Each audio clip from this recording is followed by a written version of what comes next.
साथियों, आप लोगों का बहुत बहुत स्वागत है। जैसा कि 64वीं बीपीएससी मुख्य परीक्षा का परिणाम आ गया है और आप सभी सफल विद्यार्थियों को बहुत बहुत शुभकामना, बहुत बहुत बधाई। इंटरव्यू के लिए मैं एक छोटा सा वीडियो आप लोगों के सामने लेकर के आया हूँ। वैसे विद्यार्थी के लिए जो लोग पहली बार मुख्य परीक्षा में शामिल हुए और सफल हुए, तो उनके मन में कुछ घबराहट जो है वह रहती है। उसी को दूर करना है, थोड़ा सा हेल्प करना है आप लोगों का। और यहाँ पर मैंने लिख दिया है 64वीं बीपीएससी साक्षात्कार इंटरव्यू। तो किस तरह से आपको तैयारी करके जाना है, कौन कौन से प्रश्न से आपको गुजरना पड़ सकता है। कुछ मन में बहुत सारी भ्रांतियाँ रहती है जो नए विद्यार्थी हैं कि कैसे क्या करेंगे, कैसे रूम में प्रवेश करेंगे, किस तरह से अभिवादन करेंगे, कुर्सी पर बैठने की बात, और वह बहुत सारे टेंशन में आ जाते हैं। ऐसा कुछ भी नहीं होता है वहाँ पर। मैं आप लोगों को बतलाना चाहता हूँ। सबसे पहले जब आपको इंटरव्यू का लेटर मिल जाए, आयोग के द्वारा जब जारी किया जाएगा, तो आप डाउनलोड करके उसको निकाल सकते हैं और उसको एक बार बारीकी से आप निश्चित रूप से पढ़िए कि क्या क्या वहाँ मांगा जा रहा है। मैं इसके पहले तक का जो ट्रेंड है उसके आधार पर आप लोगों को बतलाने का कार्य करूँगा साथियों। जैसे 63वीं तक का, तो सबसे पहले मैंने यहाँ क्या लिखा है, यहाँ लिखा है फाइल। आप देख रहे हैं कि सबसे पहले यह फाइल, आप एक फाइल तैयार कर लें।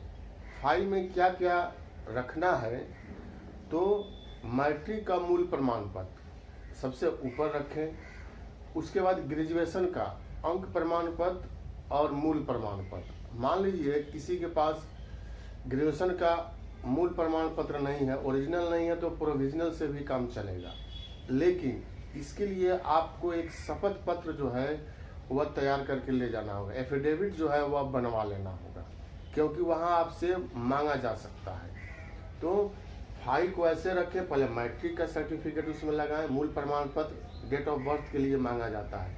इंटर का कोई मतलब नहीं है वहाँ पर, आप ले जा सकते हैं, लेकिन वह मैट्रिक और ग्रेजुएशन का ही देखा जाता है। उसके बाद आप अगर नॉन क्रीमी लेयर के अंतर्गत आते हैं तो उसका सर्टिफिकेट होना चाहिए, चाहे वह जनरल कैंडिडेट के लिए जो 10% आरक्षण दिया गया है तो सभी के लिए वह लगाएं।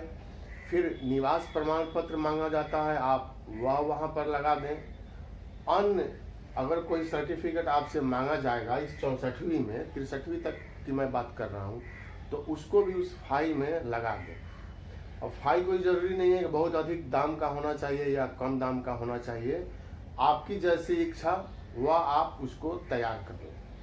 क्योंकि आपको 2 घंटा पहले जो है आयोग में बुलाया जाएगा। जिस दिन आपका मान लीजिए 1 तारीख को पड़ता है, तो 2 घंटा 2 शिफ्ट में चलता है इंटरव्यू, तो पहला शिफ्ट में या सेकंड शिफ्ट में, तो 2 घंटा पहले आपको इसलिए बुलाया जाता है कि आपका सर्टिफिकेट वहाँ पर चेक किया जाता है। शुरुआत में जब आप जाएंगे आयोग में, तो वहाँ 10-10 करके 15-15 करके बोर्ड जो है वह बनाया गया है। वहाँ क्लर्क लोग रहते हैं, सहायक पदाधिकारी लोग रहते हैं, और वह सर्टिफिकेट आपकी जांच करते हैं। तो क्रमानुसार जब आप फाइल बना लेंगे तो समय नहीं लगेगा और आपका तुरंत देख लिया जाएगा। उसमें स्पेलिंग वगैरह सब मिलाया जाता है। मान लीजिए कि आपके मैट्रिक के सर्टिफिकेट में स्पेलिंग में कोई त्रुटि है, तो अगर बन जा रहा है तो आप उससे सुधरवा लीजिए, नहीं बन रहा है तो भी कोई टेंशन नहीं लेना है।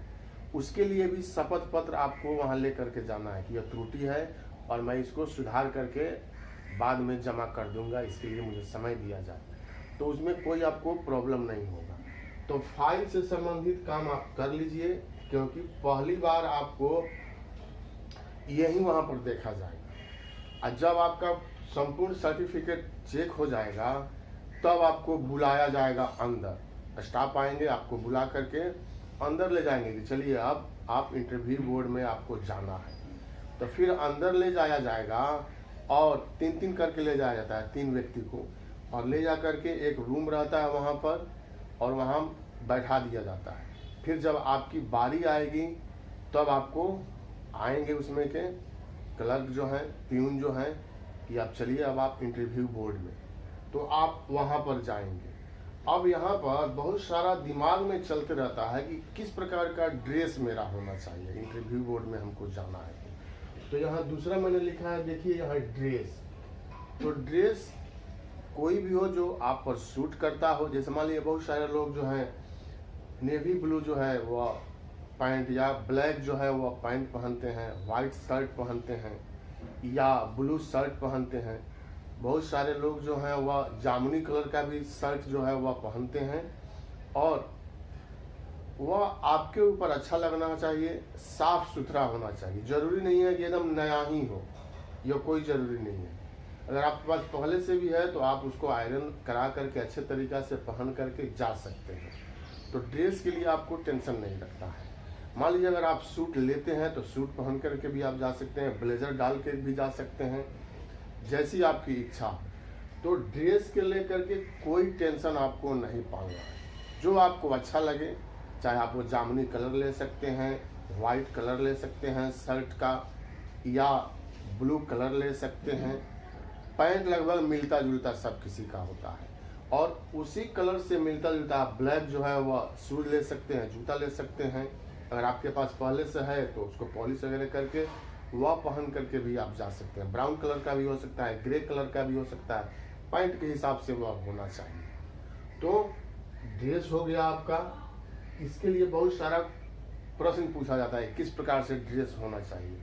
टाई की जहाँ तक बात है तो विद्यार्थी का फोन आता है कि टाई पहना जाना चाहिए या नहीं पहना जाना चाहिए। आप शुरू में लगाते हैं, आप पहन करके जाएं, कोई दिक्कत नहीं है। अगर आप लगाते भी हैं और आपकी इच्छा नहीं है कि नहीं हम टाई पहन करके नहीं जाएं, तब भी कोई दिक्कत नहीं है। टाई वहाँ कोई मीनिंग जो है वह नहीं रखता है। आप पहन कर जा भी सकते हैं या नहीं भी पहन करके जा सकते हैं।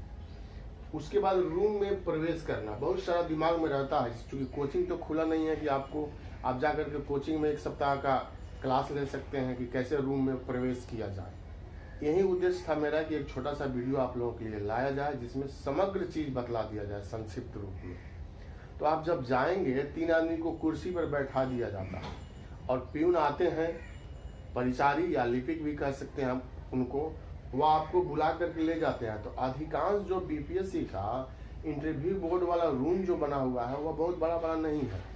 मतलब कहने का मतलब है कि आप दरवाजा से प्रवेश कीजिएगा तो तुरंत बोर्ड के सदस्य के सामने पहुंच जाइएगा। ज़्यादा दूर सफ़र तय करना होता है तो वहाँ घबराहट होती है, तो वह बहुत बड़ा बड़ा नहीं है, तुरंत आप सामने पहुंच जाते हैं। और यह देखा गया है कि अधिकांश जो स्टाफ हैं वह पर्दा आपको हटा देते हैं, आपको पर्दा हटाने की भी ज़रूरत नहीं है। और तब आप वहाँ पर आप पूछेंगे क्या मैं अंदर आ सकता हूँ, जवाब वहाँ से मिलेगा तो आपको अंदर जाना है।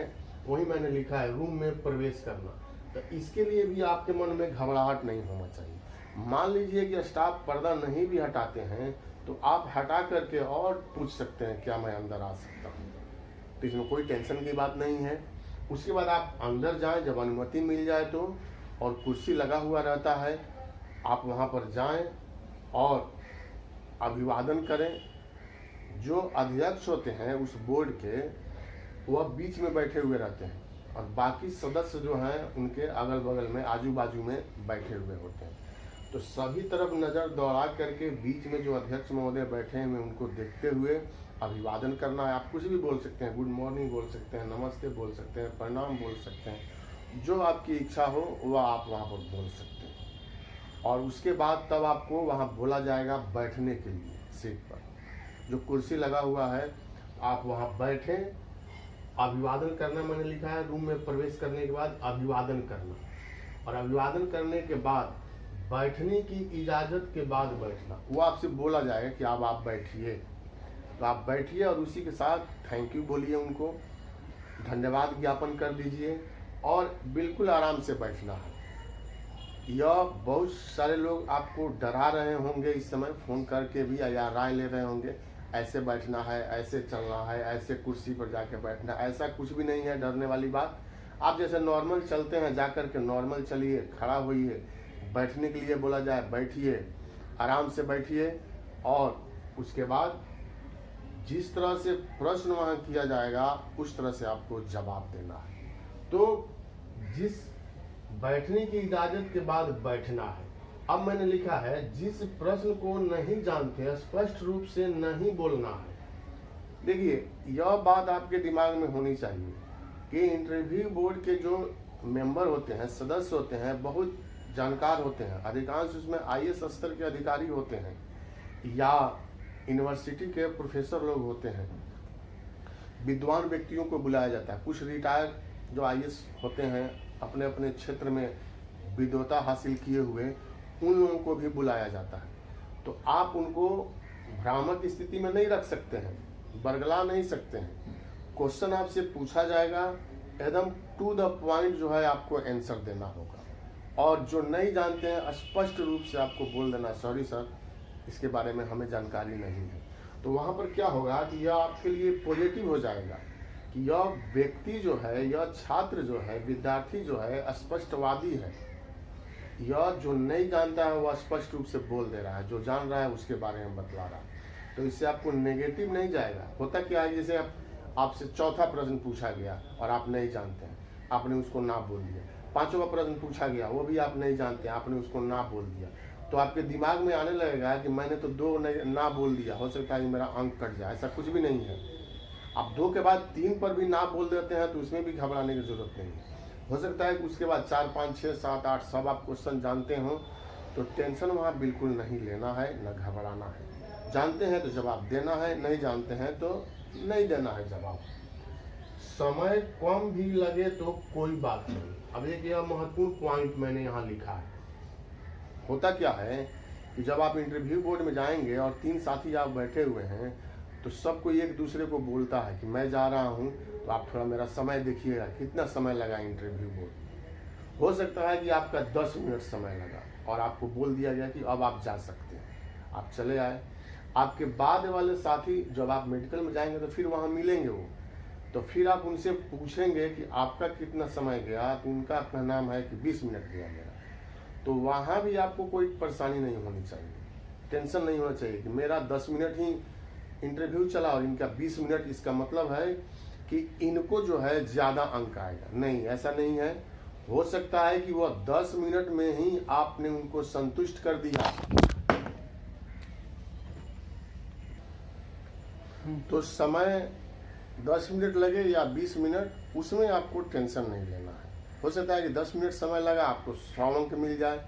20 मिनट जिन्होंने समय दिया वो बहुत सारा ना बोल दिए हों, उसमें समय चला गया हो, तो उस पर भी आपको टेंशन नहीं लेना है। वही बात मैंने यहाँ लिखा है, टेंशन में नहीं रहना है। मैंने सबसे नीचे लिखा है, लेकिन यह कह देना आसान है कि टेंशन में नहीं रहना है। जितने भी लोग वहाँ जाते हैं, चाहे वह टॉपर हो, प्रथम स्थान जिन्होंने प्राप्त किया, वह भी इंटरव्यू के समय में टेंशन में रहते हैं और इससे हम लोग उबर नहीं सकते। अब फर्क है कि ज़्यादा टेंशन में अपने आप को नहीं ले लेना है कि आप क्वेश्चन जानते हुए भी वहाँ पर भूल जाए। अंदर से अपने आप को बोल्ड बना के रखना है। टेंशन सबको होता है, क्योंकि अब आपका वहाँ पर जॉब लगने वाला होता है और लास्ट स्टेज होता है। मतलब आपने 99% क्लियर कर लिया, अब 1% बचा हुआ है इंटरव्यू, तो टेंशन तो स्वाभाविक बात है, रहेगा। फिर भी कम से कम अपने ऊपर टेंशन का भाव रखना है कि सामने वालों को दिखलाई नहीं दे। मुस्कुराते रहना है कि हम कोई भी टेंशन यहाँ नहीं ले रहे हैं। आप जो भी प्रश्न पूछेंगे मैं जवाब दूंगा, जो नहीं आता है मैं सीधे सीधे। निश्चित रूप से साथियों आप फ्रेश हो लें। देखिए, तबीयत मेरी खराब है, फीवर वगैरह हो गया है और मैं घर पर हूँ, तो जो वीडियो मैं बनाता हूँ वह यहाँ संसाधन नहीं है, लेकिन फिर भी आप लोगों के लिए जो भी संसाधन यहाँ पर घर पर उपलब्ध है उसके द्वारा मैं बैठ करके, आप देख रहे हैं कि मैं आप लोगों के लिए एक छोटा सा वीडियो बना रहा हूँ। तो बीच बीच में कहीं कहीं डिस्टर्ब हो जाता होगा, तो उस पर आपको ध्यान नहीं देना है और जो यहाँ बात बतलाया जा रहा है उस पर आपको ध्यान देना है। तो आप फ्रेश हो लें, आप वॉशरूम चले जाएं, उसमें सब कुछ रहता है, ऐनक लगा हुआ है, कंघी रखा हुआ है। आपका बाल अगर इधर उधर, मान लीजिए बहुत सारे लोग बाइक से जाते हैं बीपीएससी कर जाने, तो वहाँ पर आप अपने आप को व्यवस्थित कर सकते हैं और आपको एकदम नॉर्मल बनाया जाता है वहाँ पर कि आपको किसी भी प्रकार की कोई टेंशन जो है वह नहीं होनी चाहिए। तो यह मैंने साथियों व्यवहारिक ज्ञान के रूप में यहाँ पर लिखा, फाइल, ट्रेस, टाई, रूम में। तो व्यवहारिक ज्ञान में मैंने यह सब चीज आप लोगों को बतला दिया। और अब आपसे यहाँ पर यह जो मैंने लिखा है बायोडाटा से लेकर के अभिरुचि तक, तो यहाँ से अब आपसे प्रश्न जो है वह पूछा जा सकता है। तो इसके लिए बहुत सारे विद्यार्थी टेंशन में रहते हैं। तो यह भ्रांति या भ्रम आपका दूर हो गया होगा अब, जैसे मुझे विश्वास है। और अब आप यहाँ से तैयारी करना है कि जो हमसे क्वेश्चन पूछा जाएगा उसका मैं जवाब दूँ।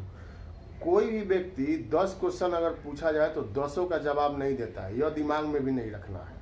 100% कोई जवाब नहीं देता, चाहे वह पहला स्थान प्राप्त करने वाला व्यक्ति हो या 1400 जो सीट दिया गया 1465, तो प्रथम वाले भी सभी का जवाब नहीं देते हैं, लास्ट वाले भी सभी का जवाब नहीं देते हैं। तो उसमें आपको कोई चिंता करने की जरूरत नहीं है। अब मैंने यहाँ लिखा है बायोडाटा। तो आप सबसे पहले अपने बायोडाटा से संबंधित क्वेश्चन जो है वह जरूर बना लें। जैसे मान लीजिए आपका नाम, तो उसका अर्थ पूछा जा सकता है। आपका नाम अगर किसी महान पुरुष के नाम के समान है तो वहां पर जोड़ करके आपसे पूछा जा सकता है। पौराणिक कथाओं पर आधारित अगर नाम है तो धर्म से संबंधित जोड़ करके पूछा जा सकता है। डेट ऑफ बर्थ अगर मान लीजिए किसी महान पुरुष के साथ मिलता जुलता है तो डेट, तो वहां से भी आपको पूछा जा सकता है। आपने कहां से शिक्षण पठन पाठन का कार्य किया, उस पर आपको तैयार रहना है। किस यूनिवर्सिटी से पास किए, कब किए, उस यूनिवर्सिटी की स्थापना कब हुई थी, यह भी आपसे पूछा जा सकता है। तो कहने का मतलब है ये पहले तो आपको एक बायोडाटा बना लेना चाहिए अपने बारे में। उसके बाद दूसरा प्रश्न क्या बनेगा कि इंटरव्यू बोर्ड के सदस्य गृह जिला जो है यहाँ देख रहे हैं, आपके गृह जिला से पूछा जा सकता है। जैसे मान लीजिए आप पटना के हैं तो पटना में बहुत सारे ऐतिहासिक चीज हैं। पटना की स्थापना किसने किया, पाटलिपुत्र का नाम पटना किसने रखा, या वहाँ पर जो गोलघर है, पत्थर का मस्जिद है, अन्य सारी चीज है, पटना यूनिवर्सिटी है, तो उसके बारे में आपको पूर्ण जानकारी होना चाहिए। आपका गृह जिला किन किन जिलों से घिरा हुआ है, चौहद्दी जिसको हम लोग कहते हैं, तो उसके बारे में भी जानकारी एकत्रित कर लें। अब जहाँ के भी है, मान लीजिए आप भागलपुर के हैं तो भागलपुर तो विक्रमशिला विश्वविद्यालय की बात वहाँ आ जाएगी।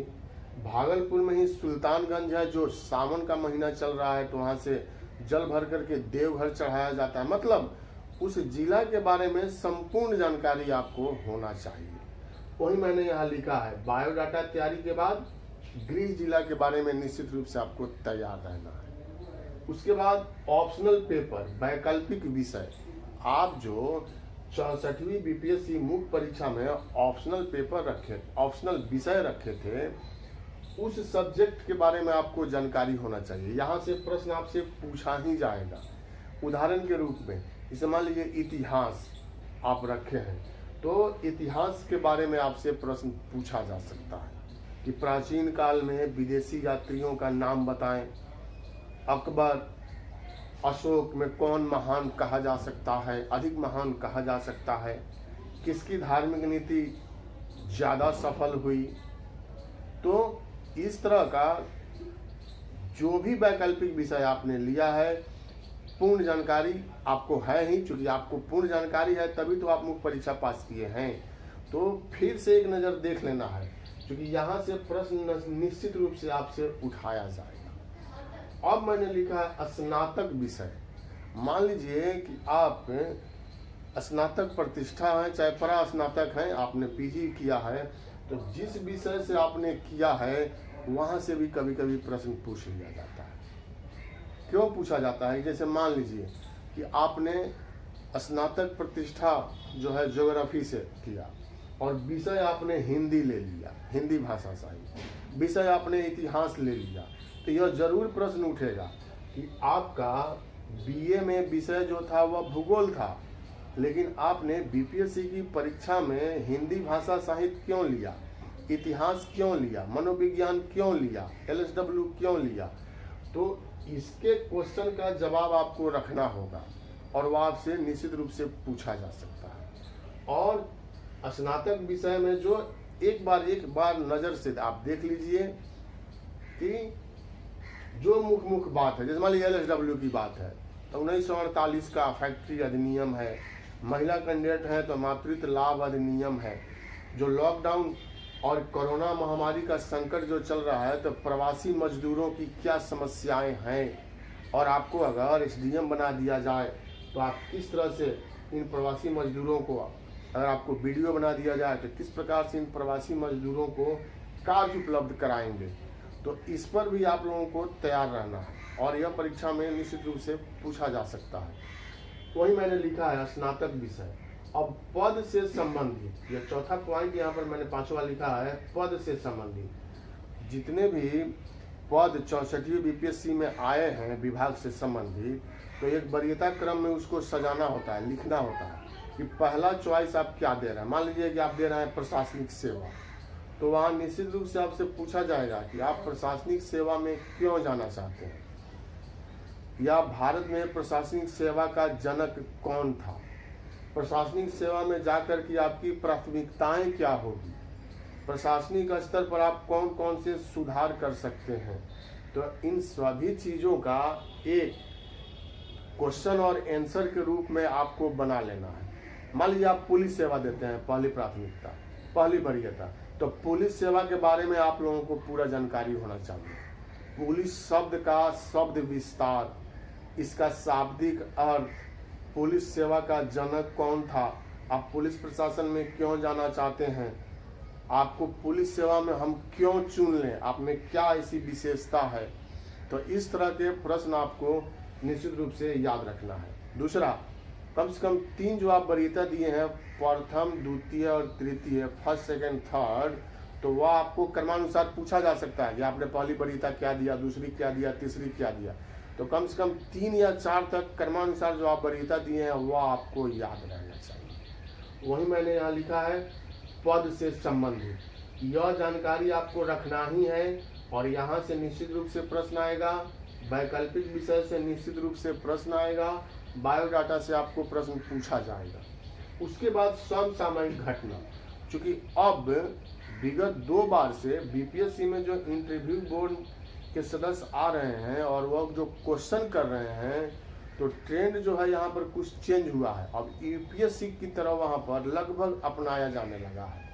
तो समसामयिक मुद्दा पर निश्चित रूप से आपसे प्रश्न जो है वह पूछा जाएगा, जिसमें कोविड-19 के बारे में संपूर्ण जानकारी आपको रखना है, जो आए दिन पेपर में भरा हुआ रहता है।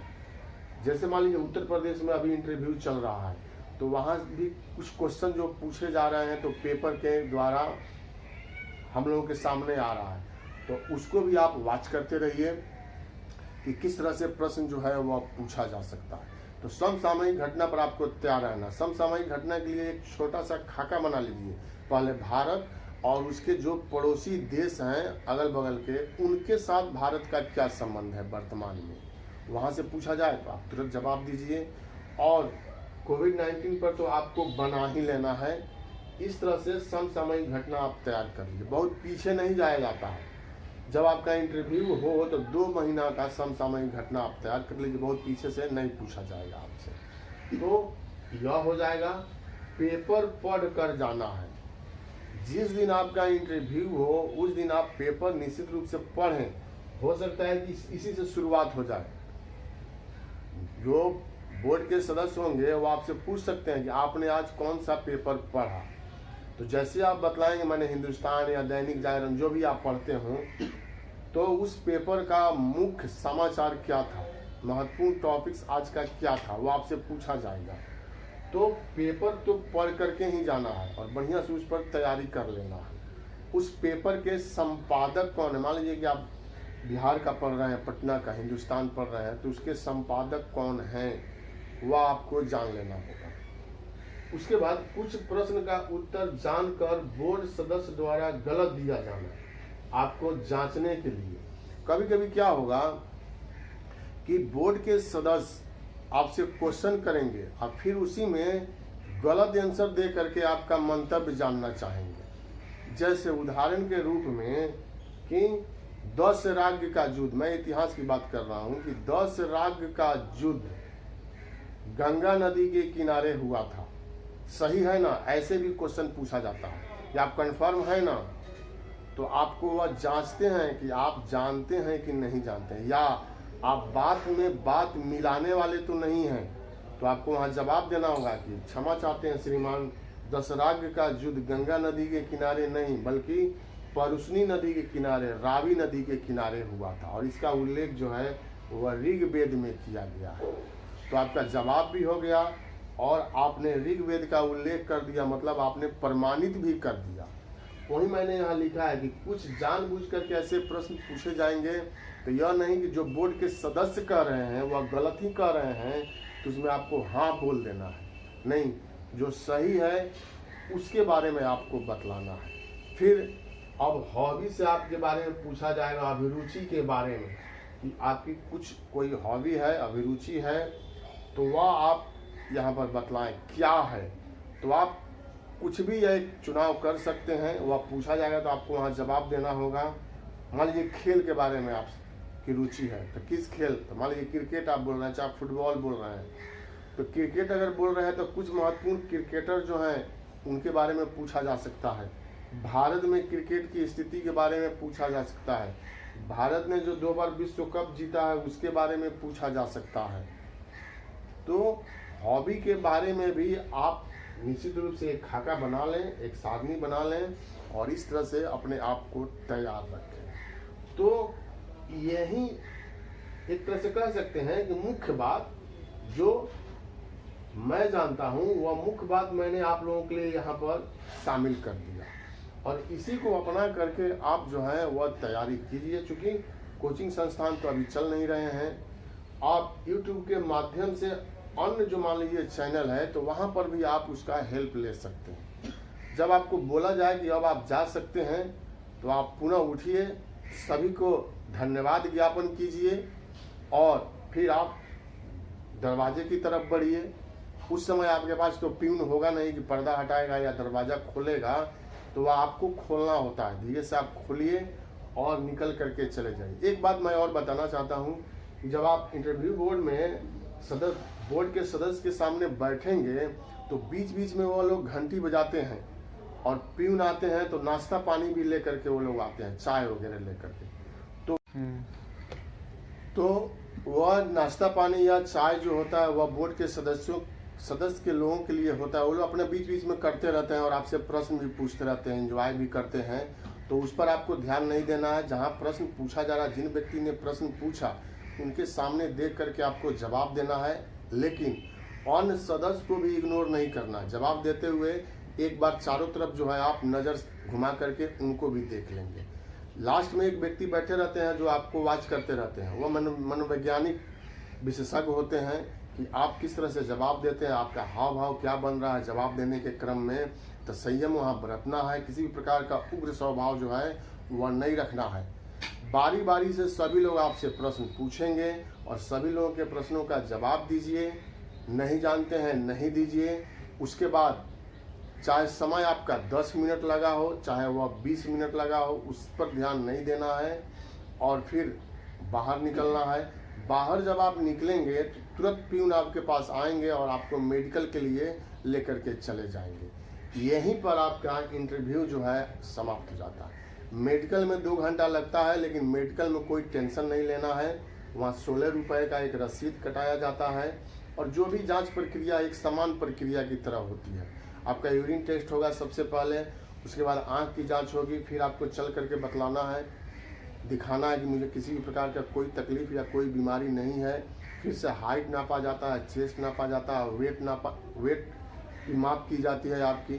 नॉर्मल एक प्रक्रिया है। मान लीजिए कि अगर आप में आँख में कोई प्रॉब्लम है और आप चश्मा लगाते हैं तो निश्चित रूप से लगा करके जाइए। इससे यह नहीं कि आपको वहाँ छांट दिया जाएगा और आपका रिजल्ट रुक जाएगा। वो आपको बताएंगे कि आप यह लेंस का चश्मा लगाइए और आपके आँख में यह प्रॉब्लम है।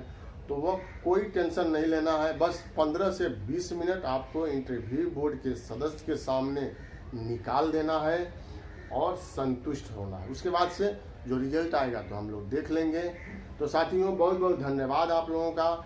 यही एक वीडियो था जिसमें मैंने संपूर्ण बातों को संक्षिप्त रूप में बतलाने का प्रयास किया।